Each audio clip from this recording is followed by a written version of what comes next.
പത്മനാഭസ്വാമിയുടെ ജ്യേഷ്ഠനെ നിങ്ങൾക്കറിയാമോ?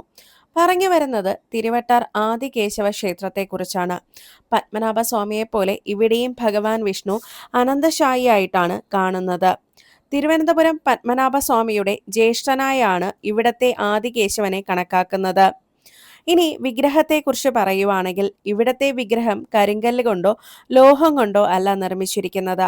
1008 സാളഗ്രാമങ്ങളും ഔഷധക്കൂട്ടുകളും ചേർന്ന കടു ശർക്കര യോഗം എന്ന മിശ്രിതം ഉപയോഗിച്ചാണ് 22 അടി നീളമുള്ള ഈ വിഗ്രഹം നിർമ്മിച്ചിരിക്കുന്നത്. അതിനാൽ വിഗ്രഹത്തിൽ നേരിട്ട് അഭിഷേകം ചെയ്യാറില്ല.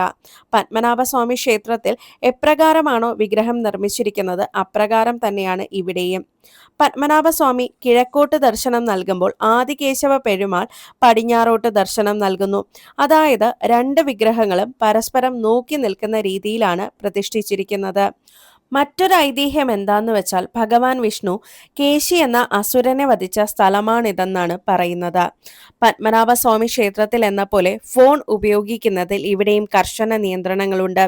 അല്പസമയം നഗരത്തിലെ തിരക്കുകളൊന്നുമില്ലാതെ സമാധാനമായി ഇരിക്കാൻ നല്ലൊരു സ്ഥലം തന്നെയാണിത്.